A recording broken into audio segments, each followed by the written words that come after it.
Je tiens à préciser que, évidemment, Luc ne m'avait pas prévenu que je passerais après Delphine Orviller, sinon j'aurais refusé, évidemment, cette invitation. Donc voilà, merci pour ce cadeau. Écoute, je suis sûr que Ouais. du coup tu ne l'as pas regretté puisque tu as pu écouter Absolument. Delphine Orviller, dont je sais que tu l'apprécies. Donc Marguerite Cazeneuve, je viens de vous la présenter. Elle connaît bien notre secteur parce qu'elle a eu à arbitrer un certain nombre de décisions, le PLFSS et autres types de décisions qu'on prend quand on est conseillère du Premier ministre. Mais on a voulu l'inviter aujourd'hui pour une autre raison. En réalité, depuis maintenant 20 ans, je crois, qu'on organise des manifestations, pas ces assises, mais d'autres, nous n'avons plus jamais, et notamment depuis 10 ans que ces assises existent, invité un représentant de l'assurance maladie. Ça a l'air bizarre quand même, parce que l'assurance maladie, elle est présente dans tous nos établissements, les soins sont présents, mais depuis la création de la CNSA, on reçoit tout à l'heure Maëlys Le Baillon, le directeur général de la CNSA, eh bien, d'une certaine manière, la CNSA fait écran à l'assurance maladie, puisque désormais les crédits d'assurance maladie sont délégués à cette CNSA qui, pour le coup, est un partenaire au quotidien. On avait envie de revenir sur l'assurance maladie en se disant, mais bon sang quand même, dans ce pays, l'assurance maladie s'occupe du vieillissement, s'occupe des EHPAD, s'occupe de la prévention des personnes, de la prévention des salariés. Donc voilà, on avait envie de refaire le point avec toi sur, au fond, à quoi sert l'assurance maladie dans notre secteur. Et là, tu as des directeurs d'EHPAD qui le savent par ailleurs, mais on voulait y revenir. Et peut-être, premièrement, de recadrer un tout petit peu ce qu'est, depuis 20 ans maintenant, le rôle de l'assurance maladie en direction des EHPAD avant de revenir sur d'autres questions. Écoutez, bonjour à tous. Alors, c'est vrai que vous ne nous voyez pas, mais on s'occupe quand même de tout le back-office, alors qu'il n'y a jamais un truc très sexy, mais enfin, voilà, c'est notre DAF, qui, puisque les crédits ONDAM médico-sociaux sont gérés par l'assurance maladie, donc tous les forfaits soins sont acheminés, j'allais dire, logistiquement, dans la logistique financière par l'assurance maladie. En revanche, ce qui est vrai, et on y reviendra peut-être ensuite, c'est que l'assurance maladie, elle n'a pas conduit beaucoup de partenariats très proches ou d'actions à l'endroit des EHPAD depuis un certain temps. Et je pense qu'il y a eu notamment toi tu le positionnes au moment de la création de la CNSA, mais je dirais que c'est sans doute depuis la crise Covid qui a amené l'assurance maladie à vraiment totalement revoir ses politiques publiques. Et c'est sûr que les EHPAD, ce sont des acteurs très particuliers dans notre système de santé. Et comme ce sont des acteurs très particuliers, très spécifiques, souvent, quand on revoit un peu des stratégies d'ensemble, on se dit, bon, ça c'est très particulier, d'une certaine manière, on y reviendra un peu plus tard, on essaiera de comprendre un peu plus tard.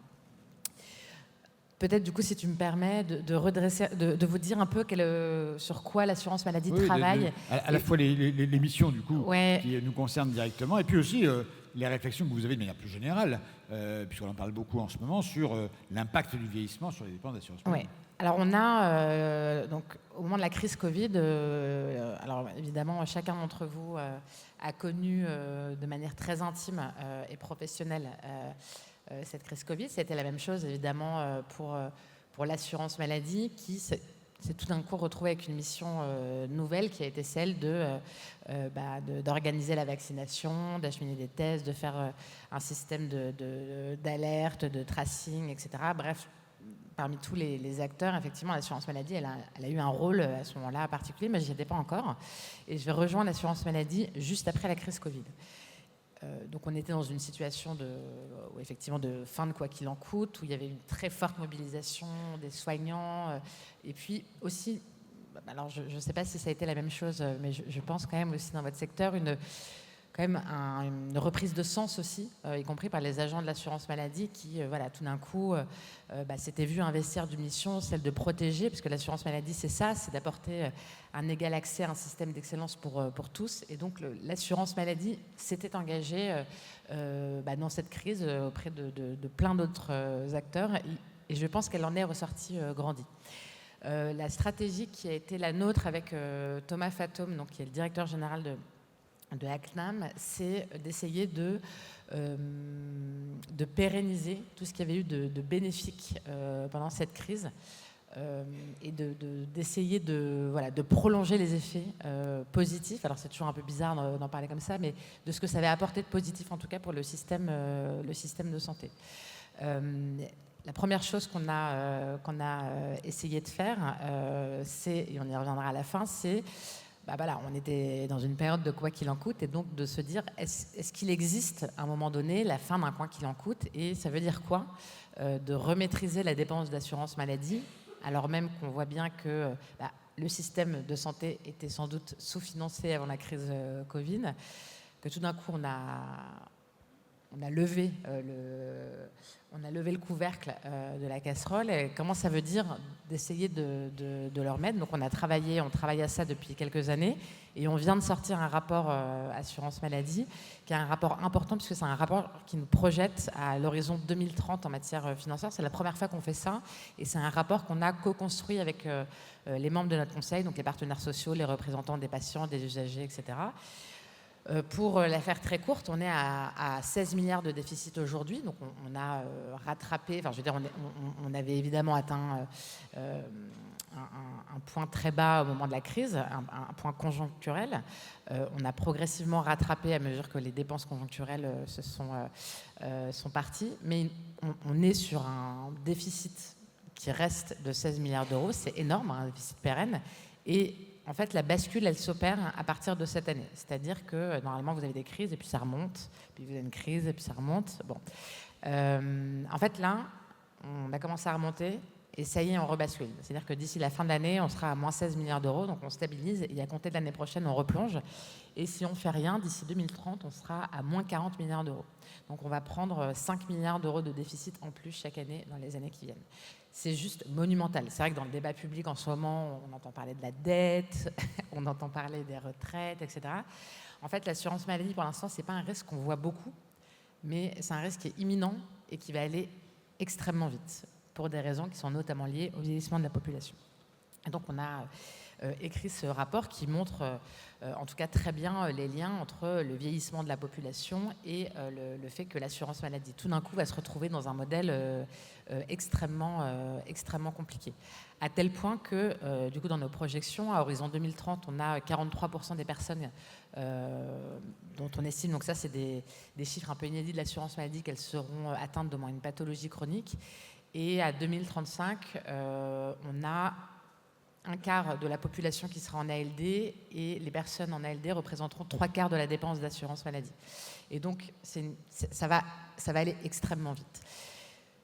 Une fois quand on regarde ces dépenses d'assurance maladie, il y a plein de choses. On peut, si vous avez l'occasion de lire notre beau rapport, vous verrez qu'il y a plein de propositions sur la lutte contre le gaspillage, sur la lutte contre les rentes, voilà. Mais il y a une chose qui est certaine, c'est que si on n'arrive pas à empêcher les gens d'entrer en ALD, et si par ailleurs on ne fait pas en sorte que les personnes qui ont une pathologie chronique arrivent à vieillir le mieux possible avec cette pathologie chronique, on peut faire ce qu'on veut, on peut multiplier par 2 les cotisations sociales, on peut mettre une armée de contrôleurs antifraude derrière chaque professionnel de santé. De toute façon, le système ne tiendra pas.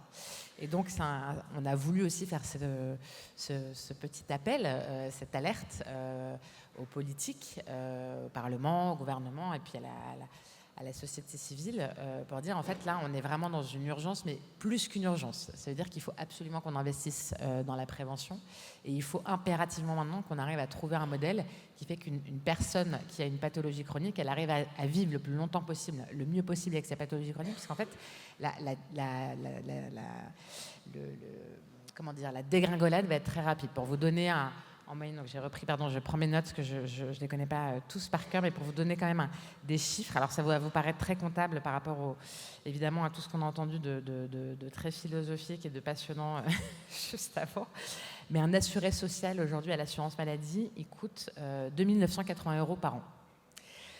En réalité, une personne sans ALD, elle est à 1 230 €. Et puis, quand vous regardez par tranche d'âge, quand vous découpez, pour les personnes donc, qui sont le public qui vous intéresse le plus, donc les personnes entre 80 et plus de 80 ans, on est à 7 700 €, et une personne en ALD, c'est 9 560 €.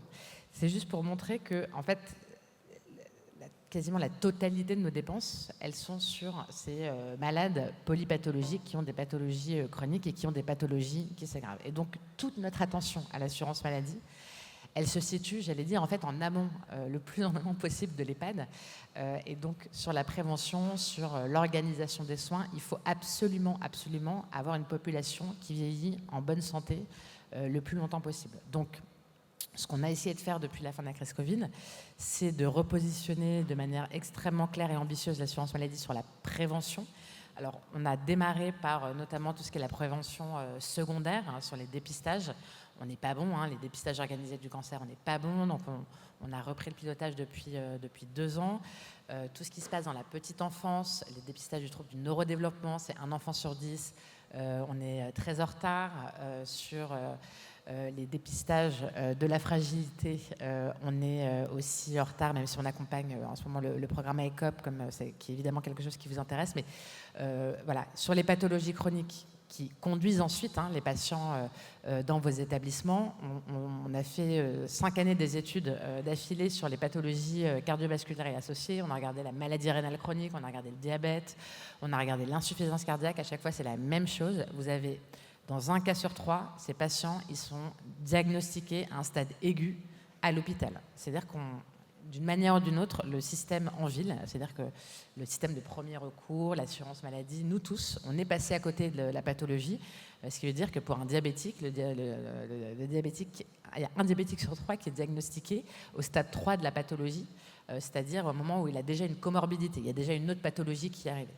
Et donc, on a tout un système qui, en réalité, doit être corrigé sur la manière dont on intervient. Donc, évidemment, donc pour nous, assurance maladie, là où on est le plus efficace, c'est sur la prévention secondaire. On a quand même fait un gros plaidoyer cette année sur la prévention primaire, notamment sur la nutrition, sur le fait d'avoir des taxes comportementales. Enfin, donc on a tout un écosystème sur ce champ-là.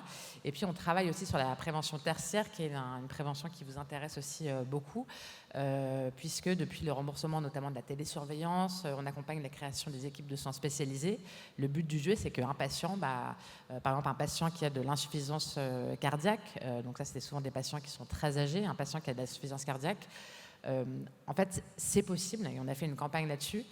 C'est une maladie qui est très grave. Normalement, une fois qu'il est hospitalisé, il a une chance sur 5 de mourir au moment de son hospitalisation, et il a une chance de rechute qui est extrêmement élevée. Mais en fait, ce patient-là, s'il respecte bien 4 consignes, ne pas consommer de sel, se peser tous les jours pour vérifier qu'il n'est pas en train de se gonfler d'eau, qu'il prend bien son traitement médicamenteux et qui fait de l'activité physique, en fait, même un insuffisant cardiaque, un patient insuffisant cardiaque, il peut avoir une fin de vie qui se passe sans complications. Donc c'est vraiment là-dessus qu'on s'est concentré, à la fois sur la prévention, sur l'organisation des soins. On a fait on a publié pas mal d'études pour montrer que quand vous avez, ça ne va pas vous surprendre, quand vous n'avez pas de patient, quand vous n'avez pas de médecin traitant, les risques que vous allez aux urgences sont plus élevés, les risques que vous soyez moins bien soigné, moins bien pris en charge, moins bien diagnostiqué sont plus élevés. On a fait une corrélation évidemment entre le nombre de personnes qui n'ont pas de médecins traitants et le fait que ces patients, par ailleurs, ont un risque social plus élevé, sont plutôt plus précaires, sont plutôt davantage atteints de maladies psychiatriques. On a lancé il y a 2 ans le plan 0 patient ALD sans médecin traitant. Donc à l'époque, on avait 6% de patients ALD sans médecin traitant. Aujourd'hui, on est à 4%, donc on continue de se bagarrer, en sachant très bien que devant nous, on a encore 10 ans de dégradation de la démographie médicale. Donc on arme en parallèle les pharmaciens, les infirmiers à domicile, etc. Voilà. Donc on essaie le plus possible, et sur la prévention et sur l'accès aux soins, de faire en sorte que les personnes aient un parcours de soins qui soit le plus adapté possible et qui leur évite in fine d'avoir des complications telles qu'il faille une prise en charge très intensive, soit en fin de vie, soit j'allais dire, de manière assez précoce dans la vie. J'en viens au sujet des EHPAD. C'est vrai que c'est un sujet, au fond, que... alors, on a des campagnes auprès des EHPAD. On en reprend là cette année sur la polymédication, parce qu'on a un très gros sujet de polymédication que vous connaissez. Donc, on édite des profils sur la polymédication qui sont disponibles pour les EHPAD. On va faire des visites cette année. On a le sujet que vous connaissez évidemment d'accès aux médecins traitants, le sujet de la délivrance des médicaments. Donc, on a plein de spécificités sur les EHPAD. Et en fait, au fur et à mesure qu'on travaille avec les pharmaciens, avec les médecins, etc., on a toujours un peu ce sujet des EHPAD où on se dit, bon, et puis il y a les EHPAD, on verra bien. C'est vrai que c'est plutôt l'ARS, comme ce sont souvent sous ton contrôle, évidemment, des situations d'un EHPAD à l'autre qui sont assez différentes selon leur taille, etc. Il n'y a pas que nous, puisqu'il y a aussi le département. En fait, c'est souvent aussi l'ARS, au-delà des paiements qui sont un peu récurrents, mais c'est l'ARS aussi qui s'implique davantage. C'est vrai que là où nous, l'assurance maladie, on fait des choses de manière assez mécanique. C'est notre force, j'allais dire, et notre faiblesse, c'est-à-dire qu'on fait tout pareil pour tout le monde, les mêmes tarifs, etc. Donc, on est garant d'une certaine égalité de traitement de tous. Mais ensuite, la spécificité territoriale, la spécificité des publics, plus on avance dans la spécificité, donc dans la prévention intentionnée, dans l'accompagnement intentionné, plus on essaie de passer la main à des acteurs qui sont meilleurs que nous pour le faire. Il n'en demeure pas moins que on en a discuté avec Benjamin Voisin. On a eu ça fait plusieurs fois qu'on nous dit vous avez post-Covid, on a repensé la gestion du risque. On a publié ce rapport chargé produit. On a engagé des grandes actions pour maîtriser les dépenses de santé. On a repensé la partie accès aux soins. On s'est repositionné sur la prévention. Mais qu'est-ce qu'on fait sur le vieillissement de la population? Donc, on travaille sur AECOP, mais qu'est-ce qu'on fait, y compris dans les EHPAD? Donc là, pour travailler pour cette table ronde, on a retravaillé avec les équipes. C'est vrai qu'on n'a pas grand-chose. Et j'ai regardé dans les derniers chargés produits, qui est un peu notre rapport annuel. En fait, on n'a quasiment rien proposé ces dernières années sur les EHPAD, qui est un peu... Et donc, c'est super intéressant que tu m'aies invité. Parce que ça veut dire effectivement qu'on a un peu occulté ce champ du système de santé. Et c'est vrai que même dans le choix de campagne, cette année, on s'est dit que c'était bien qu'on retourne voir les EHPAD. Donc on a fait le choix de la campagne sur la polymédication, parce que c'est une campagne qu'on connaît bien et puis qu'on fait auprès de tous les médecins traitants. Mais on se rend compte que même sur les recommandations de la HAS, que nous, évidemment, on ne crée pas de recommandations scientifiques. On prend des recommandations scientifiques et puis ensuite, on les applique. En tout cas, on va voir les offreurs de soins pour voir avec eux pourquoi est-ce qu'ils n'arrivent pas à les appliquer, est-ce qu'ils les connaissent, etc. Et c'est vrai que sur les EHPAD, même sur les EHPAD, on ne sait plus trop, quoi. Parce que, par exemple, la Haute Autorité de Santé, elle dit qu'il ne faut pas donner d'antidépresseurs à des personnes âgées puisqu'il y a un risque de chute. Et donc, on voit bien, ça, on est capable de le dire à des médecins traitants, de dire attention à la prescription d'antidépresseurs chez les personnes âgées. Est-ce que ça a du sens en EHPAD? Je vous pose la question, mais je trouve que c'est une question qui se pose. Je le fais jamais, mais du coup, je vais prendre un exemple, puisque voilà, mais ma grand-mère, en ce moment, elle est en EHPAD, je vais aller la voir. Elle est hyper déprimée, elle ne peut plus bouger. Elle est dans son lit. Et je me dis, est-ce que vraiment c'est pertinent que l'assurance maladie aille voir cet EHPAD pour lui dire, vous savez, c'est pas bien de donner des antidépresseurs à une personne âgée puisqu'il y a un risque de chute. Bon, et donc c'est vrai qu'en fait vous avez une population qui est tellement particulière, dans un environnement qui est tellement particulier, que ça suppose aussi que l'assurance maladie, mais avec, j'allais dire, l'écosystème de l'assurance maladie, c'est-à-dire les autorités scientifiques, etc., qu'on arrive à repenser quelque chose qui soit beaucoup plus spécifique aux EHPAD. Et en fait, ça, sous ton contrôle, ça n'existe pas trop. Des recommandations HAS, donc vraiment scientifiques sur la prise en soins en EHPAD, il n'y en a pas tellement. Et donc, en fait, si on revient vous voir, c'est souvent avec des recommandations scientifiques qui sont des recommandations scientifiques qui s'appliquent, j'allais dire, un peu largement aux personnes de plus de 75 ans. Mais qu'est-ce que ça veut dire pour vous, quoi? Voilà, donc c'est juste pour vous donner un... Et pareil, sur le numérique en santé, on a fait un énorme investissement ces dernières années. On a créé mon espace santé, on est en train d'équiper tout le monde. Et donc, le médico-social aussi monte en compétence sur le numérique, sur l'accompagnement. Mais ça veut dire quoi? On voit bien ce que veut dire le numérique en santé pour un professionnel libéral, pour un établissement de santé. Ça veut dire quoi pour un EHPAD? Sachant que c'est quoi le besoin d'un EHPAD en termes de dossier patient, de transmission du dossier patient à un service d'urgence, etc. Et en fait, ce besoin-là, qui est hyper spécifique aussi, on n'est pas non plus venu l'écouter, de savoir ce qu'était vous, votre besoin en termes de numérique, et comment est-ce qu'on peut vous apporter quelque chose, une offre numérique qui soit adaptée à vos publics, à vos soignants et à votre pratique. Voilà. Non, mais c'est vraiment passionnant parce que d'abord, les chiffres que tu as cités au tout début sont effarants, presque effrayants d'ailleurs. Bon, ouais, très effrayants. Parce que autant sur les retraites, on voit bien quels sont les curseurs. On travaille plus, il y a 2-3 curseurs qu'on bouge et puis ça y est, on économise quelques dizaines de milliards. Mais là, ce que tu es en train de nous dire, c'est que dans une temporalité relativement brève, 2030, hier on était avec Clément Beaune aussi sur cette perspective-là, 2030-2035, le train qui est parti va être très très très très compliqué à arrêter. Parce que on peut faire toutes les campagnes de polymédication qu'on veut, le vieillissement, lui, il va continuer avec les chiffres impressionnants, de 1 000 à 9 000 euros par patient. Voilà. Donc, il fut un temps où l'effet vieillissement sur les dépenses d'assurance maladie restait quand même relativement mineur. Moi, je rappelle mes études, Robert Lenoy, tout ça, nous expliquait que c'était infinitésimal, quoi, que c'était surtout le progrès technologique et le recours plus fréquent aux médecins par les catégories modestes qui étaient facteurs d'inflation. Là maintenant, tu es en train de nous expliquer presque l'inverse, c'est que la principale dynamique des dépenses de santé, ça sera le vieillissement. Bon. Et une fois de plus, ça, enfin, tu nous le dis, on est un public un petit peu au courant de ça. Moi, je découvre les chiffres que tu dis, enfin, pas tout à fait, mais leur ampleur en tout cas. Ça veut dire que quand on parle du défi de la dépendance, quand on parle hier, Lorenzi parlait de 15 milliards d'ici à l'horizon d'une dizaine d'années pour financer la dépendance, c'est en réalité pour financer ça, pour financer les soins, pas pour financer la dépendance. Et donc, on voit bien, et les directeurs d'EHPAD qui sont là ont entendu évidemment parler d'ICOP, mais ICOP, c'est d'abord et avant tout une action extrêmement puissante qui devrait se déployer. Je dis qu'il devrait, parce que la loi date d'il y a 1 an, la première réunion au ministère n'a même pas encore eu lieu. Donc, mais lorsqu'elle aura lieu, je crois un peu à l'automne, là, et que ICOP, on va vraiment avoir l'objectif d'avoir 2 millions de Français qui sont concernés, c'est les 60-75 ans qui vont être touchés.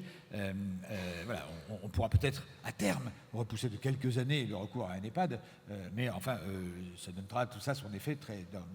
Donc c'est vrai que nous, on est confrontés à ça, on est finalement à la dernière station avant la fin, et vous, votre action, elle doit être dans l'étape d'avant, quoi, pour éviter que, et pour repousser peut-être, on avait l'adresse présentière qui nous montre de toute façon chaque année, ou tous les 5 ans, en fonction de son étude, que l'âge moyen d'entrer en EHPAD, évidemment, est de plus en plus tardif, ça va de soi. Bon. Mais comme le plus en plus tardif concerne quand même un nombre de gens beaucoup plus massif, il y aura de plus en plus de personnes en EHPAD, et votre responsabilité à vous, c'est d'en faire venir le moins possible, le plus tard possible.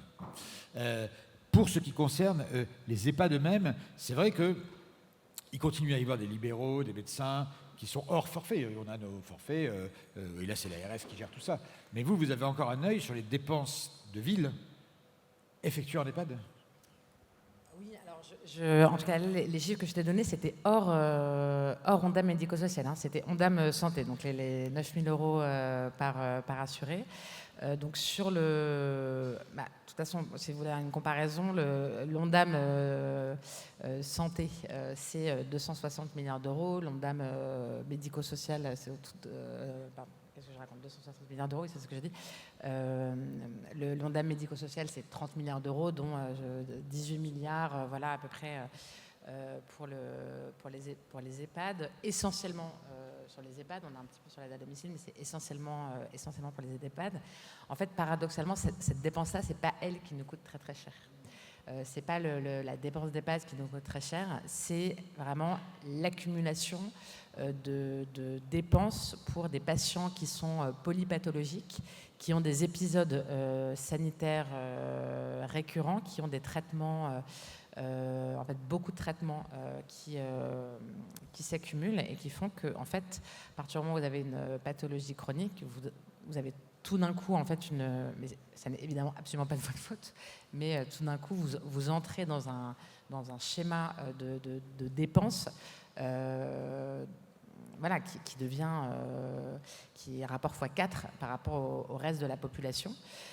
Et donc nous, si vous voulez, quand on fait les projections, ce qui nous inquiète, c'est pas du tout la dépense d'EHPAD, c'est la dépense sanitaire pour les personnes qui ont une pathologie chronique et qu'il faut absolument on arrive à le réfréner. Donc on a regardé tous les champs de la dépense, c'est vrai de tous les champs de la dépense, sauf des arrêts de travail. C'est pour ça qu'il y a eu un peu de débat à un moment donné sur les arrêts de travail. Les arrêts de travail, c'est la seule dépense dont la dynamique n'est pas liée au vieillissement de la population. Il n'y a pas d'effet démographique, mais sur tous les autres champs, c'est vraiment hyper impressionnant. Est-ce que vous travaillez sur la question de la prévention des personnels eux-mêmes? C'est-à-dire que Myriam El Khomri l'avait dit dans un rapport qui commence à être un peu ancien, mais ouais, les chiffres n'ont pas beaucoup évolué. Hein. La sinistralité dans le monde des EHPAD est 2 fois supérieure à celle du BTP. Bon, et là, est-ce que la responsabilité de l'assurance maladie est présente dans la prévention des personnels eux-mêmes? Alors, la branche accident du travail, maladie professionnelle, elle a évidemment une branche, des actions très importantes sur le secteur médico-social, mais c'est un sujet qui n'est pas du tout réglé. Et je pense que vous le voyez en établissement. Nous, l'assurance maladie, ce qu'on voit le plus, ce sont les infirmiers libéraux qui sont à domicile, avec une question quand même aussi de savoir si pour la santé au travail des infirmières, des infirmiers libéraux, on peut continuer à avoir des patients aussi lourds. Enfin, il y a un moment, il y a quand même une lourdeur du patient. Est-ce que quand on arrive à 4 passages par jour de patients qui sont impossibles à transporter, etc., mais j'ai fait des visites avec des infirmiers libéraux, je me suis dit, mais en fait, c'est presque de la maltraitance de garder ces patients à domicile malgré vraiment tout l'investissement du département de l'assurance maladie, des professionnels de santé géniaux, des assistantes sociales, etc. Il y a un moment donné où c'est trop, quoi. Vous avez forcément un aidant qui est là à plein temps, dont la vie s'arrête. Donc, on a eu beaucoup cette réflexion sur le domicile que tu connais par cœur.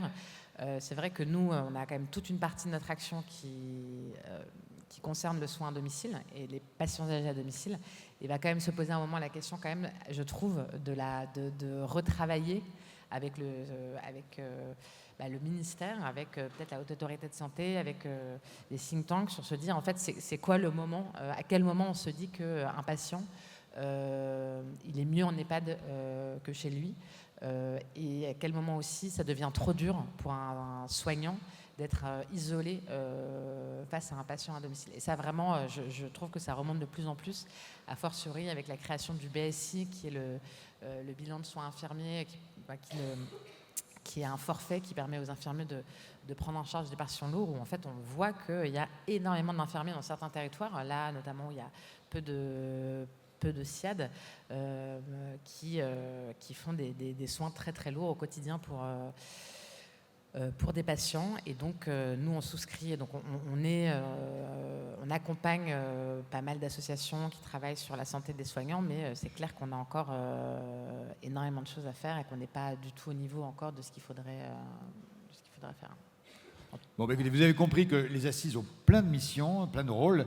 Il y en a un qui est de refaire travailler l'assurance maladie. Mais je pense que c'est super important. Sur la question, puisque effectivement, comme je vous dis, en matière institutionnelle, là, il y a des fédérations présentes qui prendront la parole après, mais c'est vrai qu'elles sont toutes membres du conseil de la CNSA, elles ont toutes des concertations avec la direction générale de la cohésion sociale. Je ne suis pas sûr qu'elles viennent dans ton bureau très régulièrement, en tout cas sur la partie médico-social, voilà. Et donc c'est à la fois parce qu'une fois plus notre interlocuteur naturel maintenant c'est la CNSA, les ARS, mais ce que tu dis là sur la dynamique des dépenses de santé et sur leur cause, et puis sur la frontière entre domicile et établissement, parce que quand tu dis effectivement qu'il y a à mon avis une surcharge aussi de dépenses parce qu'on maintient à domicile des gens qui seraient à mon avis mieux en EHPAD psychologiquement et parfois mieux en termes d'économie de la santé, puisque les dépenses y sont plus forfaitisées, évidemment.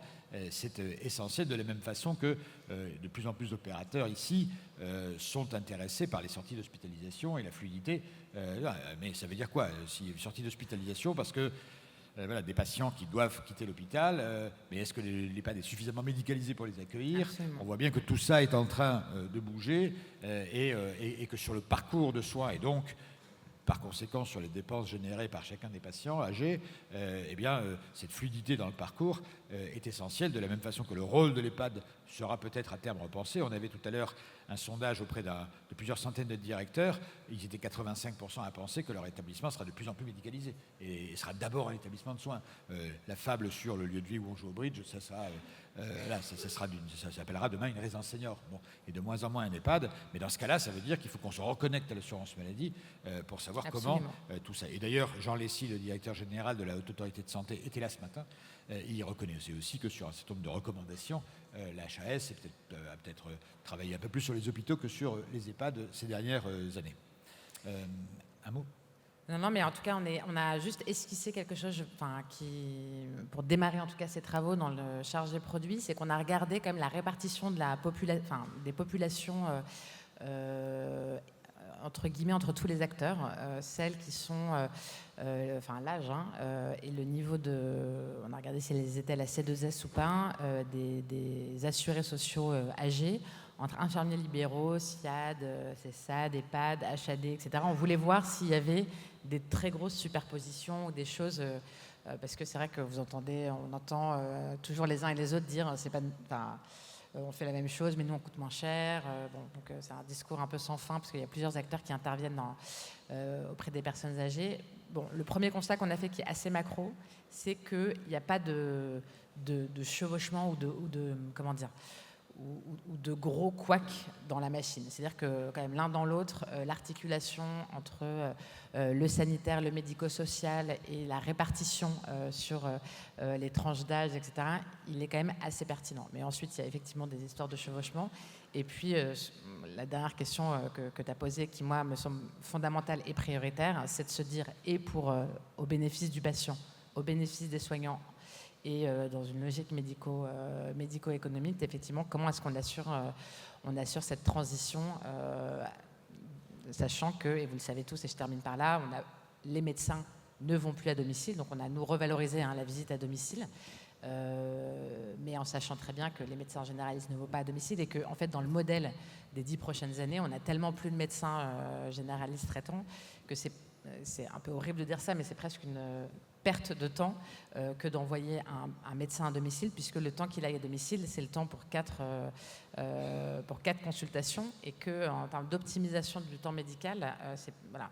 Et donc, on essaie de chercher autre chose, c'est-à-dire donc c'est vraiment l'infirmier libéral qui devient le professionnel du domicile, mais donc ça change vachement aussi la qualité et puis la manière dont on accompagne le patient à domicile, et donc la manière dont il faut qu'on s'articule aussi avec les EHPAD. Eh bien, merci beaucoup. Au plaisir de travailler avec vous. Merci infiniment. Voilà, des applaudissements pour te remercier d'être venu, des applaudissements pour t'encourager à continuer. Et puis, si vous voulez suivre Marguerite Cazeneuve, on avait tout à l'heure des directeurs qui faisaient la même chose. Suivez-la sur Twitter, c'est très drôle. Régulièrement, elle se prend le président du syndicat des je sais pas quoi. Et voilà, c'est la nouvelle génération de hauts fonctionnaires qui répond en direct live aux revendications plus ou moins abusives de certains syndicats de soignants. C'est assez cocasse, c'est toujours bien senti, et ça permet de suivre l'actualité de l'assurance maladie. Alors, je te cache pas que là, récemment, j'ai arrêté de dire que je venais de l'assurance maladie, parce que c'est de moins en moins politiquement correct, donc il ne faut pas me suivre sur Twitter. Mais sur LinkedIn, je reste, je parle en tant que DGA de la CNAM, je parle également au président de syndicat, mais c'est moins... Bon, d'accord, donc tu t'es fait gronder peut-être, mais non, je ne me suis pas fait gronder, mais je sors un peu de mon champ de... Oui, mais c'est bien. C'est bien, justement, ça permet de suivre de l'intérieur les négociations avec les biologistes ou autres radiologues. Donc... voilà. En tout cas, merci beaucoup. Merci à vous, et puis très bon séminaire. Nous, on se fait